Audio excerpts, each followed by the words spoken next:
Hi everybody, welcome back to your Daily Dose at Home.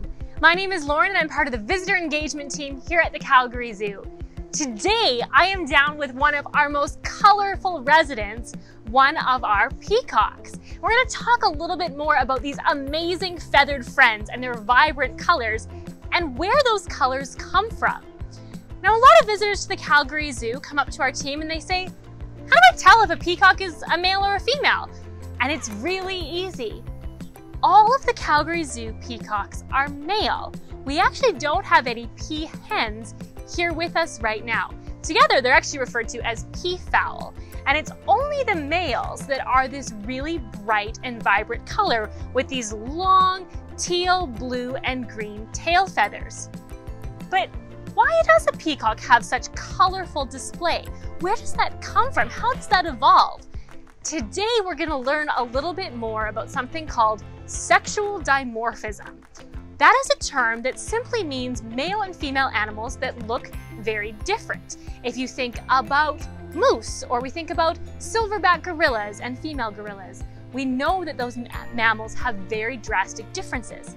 But some of the best examples of sexual dimorphism in the world come from birds. Why? Birds do something really amazing. A lot of them do. They produce bright colors, bright mating displays. Do you remember when we talked about sage grouse and we talked about their amazing dance moves? Those are all great examples of the pressure that sexual dimorphism can create. So why? To know a little bit more about that, we have to talk a little bit about natural selection. When people hear natural selection, they think survival of the fittest. And survival is super important. If you're out in the wild and you get eaten really easily, it's not a super great life adaptation. But survival is not the most important part. You actually have to be able to reproduce, to have babies. So you not only just have to live long enough, you have to live long enough to reproduce. That means we see adaptations like camouflage. We see things that can run fast or hide or live in herds. All those great strategies for survival. And then we look at a peacock and we go, okay, I'm confused.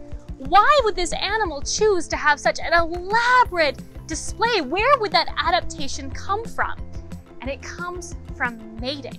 So we have something called sexual selection. And what that means is that female peahens are looking for the male with the most elaborate display of feathers and the brightest colors.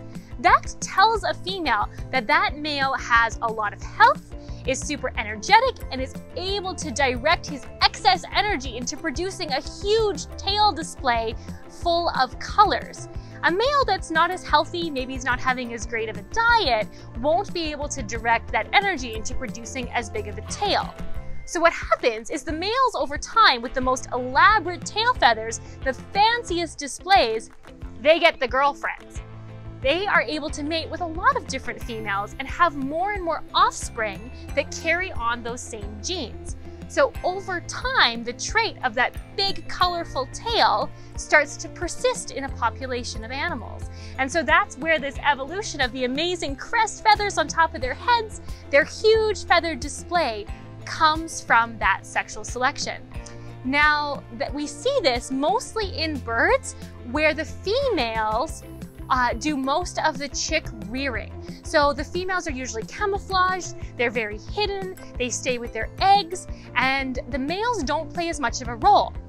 If we think, however, about animals like Canada geese or like the penguins here at the Calgary Zoo, they don't have any sexual dimorphism at all.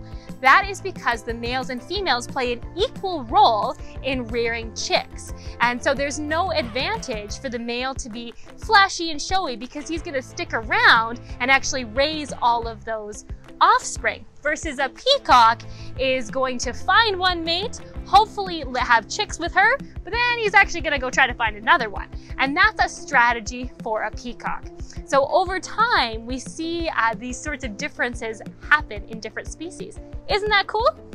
Now for today's daily at-home activity, we're gonna get you to put on your scientist cap and match some birds, the males with their corresponding females, and see if you can figure out who the matching pairs are. There'll be an answer key so you can check back. Thank you so much for watching today's Daily Dose at Home. I hope you enjoyed learning a little bit more about why peacocks are so colorful. And we hope one day to welcome everybody back onto zoo grounds so you can see the peacocks going about, enjoying the zoo and exploring on their own. Thanks so much for watching Daily Dose at Home, and thank you for supporting wildlife conservation.